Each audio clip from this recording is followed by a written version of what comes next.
Bonjour et bienvenue sur la chaîne Explosive Kickboxing. Aujourd'hui, une vidéo que j'avais hâte de vous faire. Il s'agit de mon coup de poing favori, à savoir le crochet. La vidéo risque de durer peut-être un peu plus longtemps que les autres. À l'heure où je vous parle, je ne sais pas encore exactement, mais je compte vous montrer à la fois les crochets au visage et les crochets au corps, parce que c'est extrêmement puissant de travailler un adversaire au corps.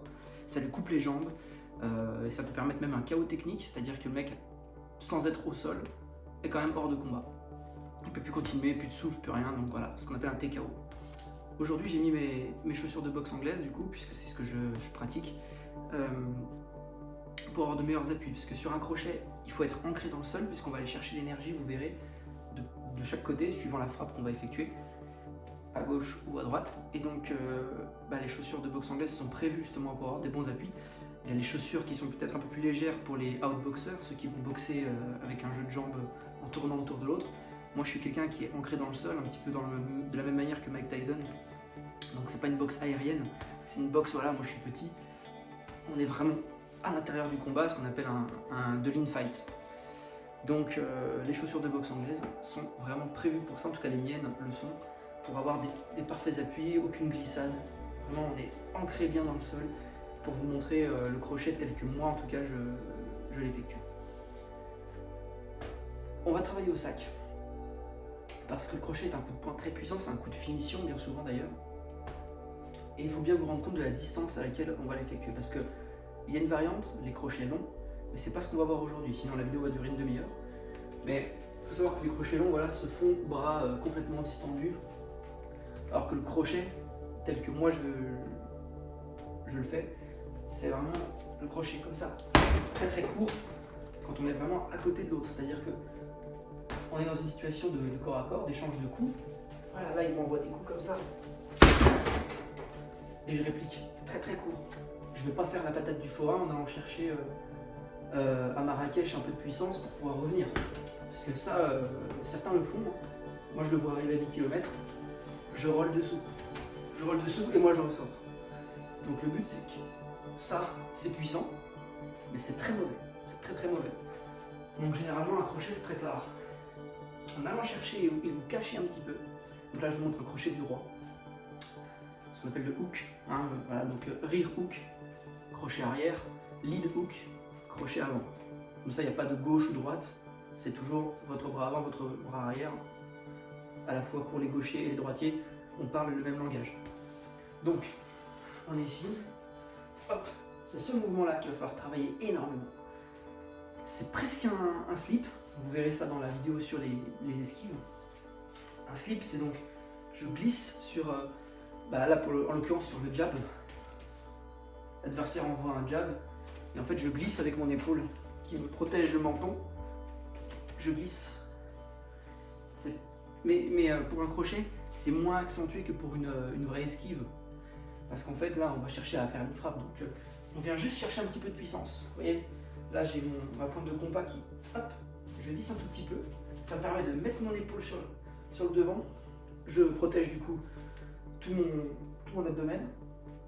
Et une fois ici, je peux cacher un petit peu de préparation. Pas plus que ça. Pas ça, ok? Mais un tout petit peu de préparation pour venir. N'oubliez pas, chaque frappe en boxe, c'est une cible que l'on traverse. Mon objectif, c'est pas de frapper cette partie-là du sac, c'est de transpercer le sac. Mais enfin, ça se passe dans la tête, hein. C'est un boulot psychologique qu'il faut avoir. Il faut éviter les frappes en surface. Ça, c'est de la frappe en surface. Ça, c'est pas de la frappe en surface. Voilà. Un direct de surface, c'est ça. Là, je vais imaginer que je traverse. Le crochet, c'est pareil. Si vous imaginez vous arrêtez là, on va faire ça.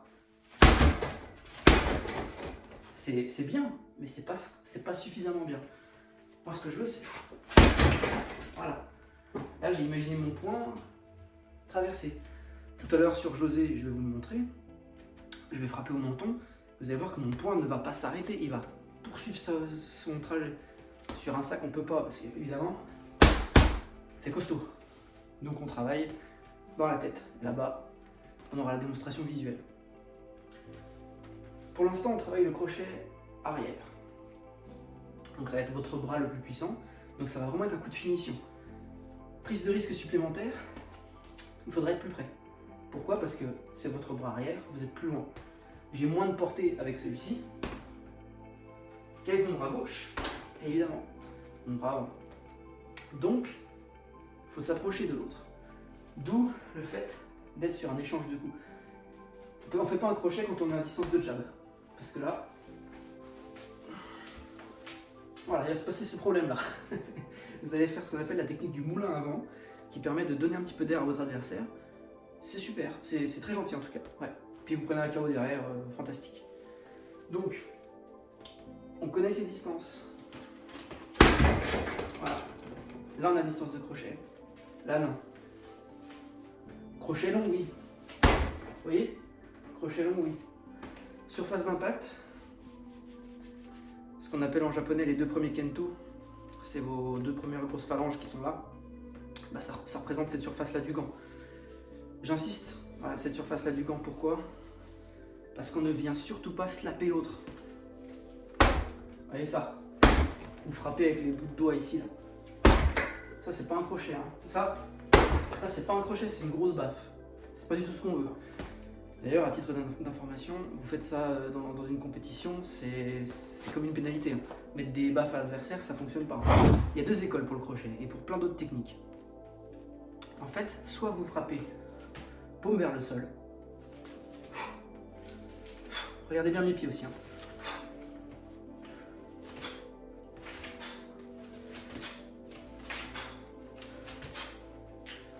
Moi, je le fais jamais celui-ci. C'est pas celui qui me vient naturellement. Encore une fois, hein, il n'y a pas d'avantage, d'inconvénient ou quoi que ce soit. On est sur juste une position de points différente à la fin. Donc c'est... Honnêtement, j'ai vu des tonnes de vidéos de professionnels en boxe.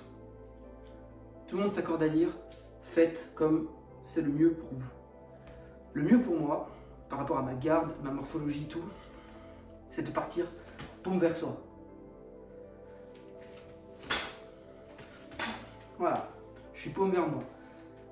Les raisons, bah déjà c'est venu comme ça, et surtout, je peux beaucoup mieux contracter mon biceps sur cette frappe-là. Quand je positionne le point comme ça, je force beaucoup plus sur mon avant-bras. Déjà parce que j'ai des gants, normalement j'ai mes gants à lacets, donc ils sont collés à mon bras, et quand je fais ça, généralement ça me fait un petit peu de contrainte sur l'avant-bras. Donc, encore une fois, pas naturel pour moi. Mais pour d'autres, ça le sera peut-être. Donc, moi je viens naturellement comme ça, là j'ai le biceps bien tendu, bam, ce qui me permet d'être rigide et puissant sur cette frappe.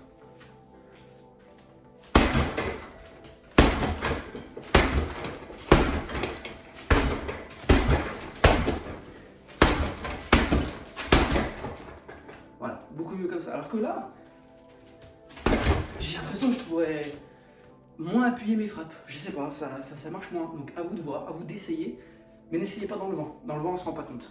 Vous vous rendrez juste compte de la torsion. C'est tout. Faites-le sur une surface d'impact et si possible rigide comme un sac lourd. Voilà, donc à vous de choisir entre ça et ça.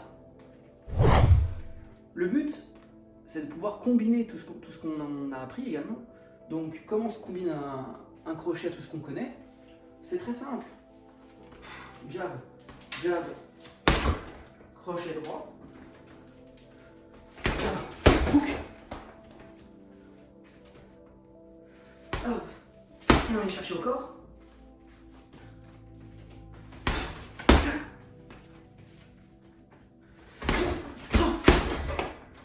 Trois variations d'auteur. C'est des combos qu'on verra sur des vidéos dédiées. Mais là, je vous montre juste des idées d'enchaînement. Je ferai des vidéos pour chaque combinaison qui me sont chères, voilà, que j'utilise souvent. Je vous montrerai pas mes bottes secrètes, faut pas déconner, mais il y aura quand même des petites choses intéressantes. Sur notre ami José, comment ça se passe? Alors, le crochet, bras avant, on appelle le lead hook. Je vais chercher l'énergie. Tac. Deux surfaces de frappe idéales. Le menton, dans le cas où c'est exposé, style, vous êtes rentré en cross body, on l'a pas encore vu, mais le body cross, très puissant. Qu'est-ce qui se passe chez l'autre? Vous prenez un coup ici, Ouf. Voilà ce qui se passe. Libération de la garde haute. Donc, vous voyez, il y a une vraie poussée, hein, parce que bon là c'est parce que c'est dans l'enchaînement, mais j'ai une vraie poussée avec mes amortisseurs, ça c'est obligatoire. Ça, pour le percute, on le verra encore plus profondément, c'est cette histoire d'amortisseur, parce que le percute, l'énergie est restituée de manière verticale et pas de manière horizontale comme le crochet. Mais là c'est très important de les actionner déjà pour commencer. Donc hop, menton, ça marche super bien. Varier les hauteurs. Tête-corps, c'est ça dans la boxe, c'est ça. Tête-corps. La garde, elle va être baissée par le crossbody. On vient chercher le menton, c'est KO. Ou alors affaiblissement, plus. Si ça garde, comme pour. Imaginons que c'est moi qui suis en face. Vous arrivez avec votre crochet. Manque de peau, je suis en pique-bout, comme d'hab. Du coup, je vais recevoir le crochet ou alors passer dessous. Vous êtes dans la merde.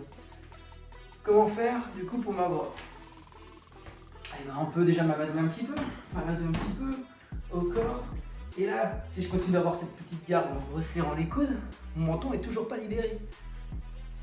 La tempe et le menton, la recherche est différente pour la finalité. Le menton, c'est réellement le point de KO. Et la tempe, ça va sonner, et le mec il va être dans la merde après pour continuer le combat. La vision elle se trouble, l'oreille interne pour peu qu'elle soit touchée, il y a une perte d'équilibre. Voilà, il y a d'autres effets, on va dire que c'est la bombe à retardement, c'est ça. Et ici c'est l'effet immédiat, voilà. Donc à choisir, choisissez le menton. On est d'accord là-dessus. Mais la tempe, elle peut s'avérer idéale quand un mec est vraiment trop serré comme ça, il reçoit tout, il prend tout comme ça. Et vous voyez là la tempe comme elle est libre. Et ben on passe derrière. Tac.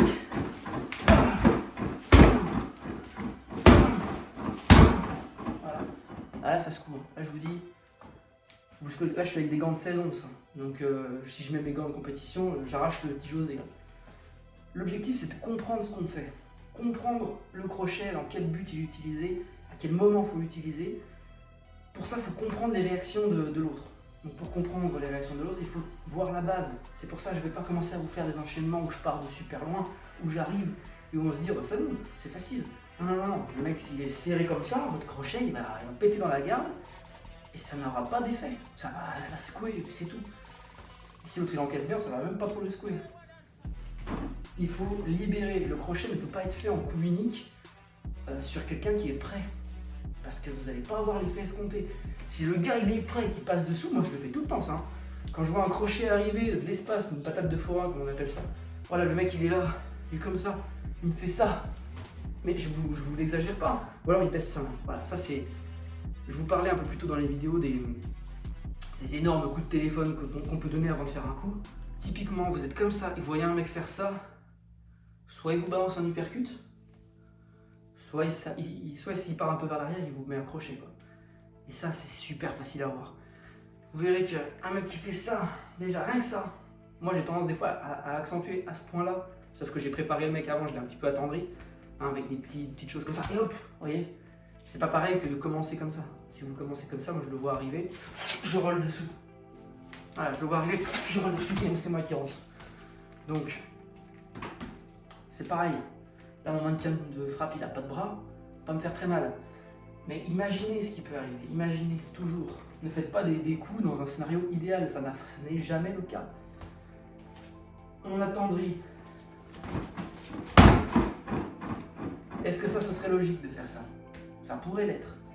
Mais faire gauche, droite, hop.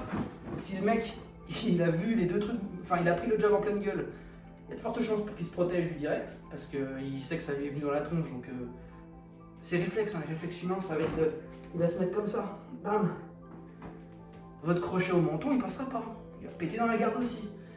Donc là, l'idéal, ce serait de faire gauche, droite, fois ici. Et là, le mec sera plié en deux. Finition idéale, gauche, droite, gauche. L'uppercut qu'on verra dans la prochaine vidéo. Eh oui, je vous tease. Là, ça termine. Parce que là, le mec, il est plié en deux ici, la garde, elle est explosée. Et on vient tout ouvrir. Et si on ne touche pas le menton, on fait péter la garde et on y retourne. la garde à péter, mais il est comme ça. Hop, c'est free. Donc, n'oubliez pas, le crochet, coup de finition. Plus il est court, mieux c'est, parce que l'autre ne pourra pas le voir arriver.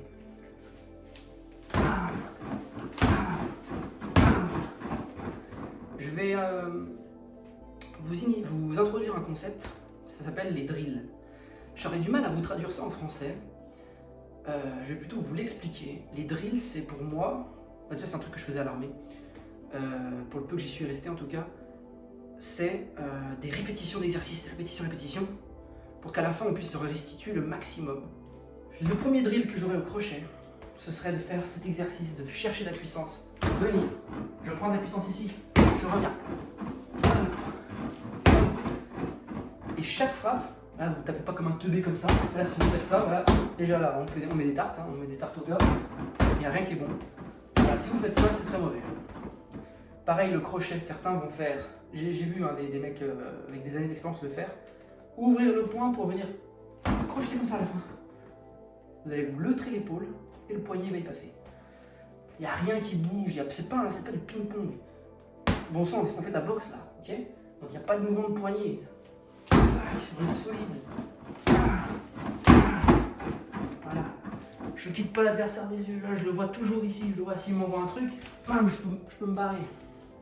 Hop, je suis là, ici.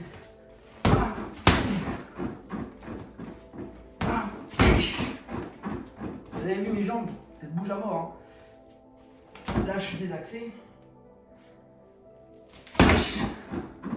Hop, position finale, les deux jambes sont là-bas. Parfait. Vous avez restitué toute votre énergie accumulée pendant le mouvement dans cette direction. Et ça, c'est votre vecteur. Destruction.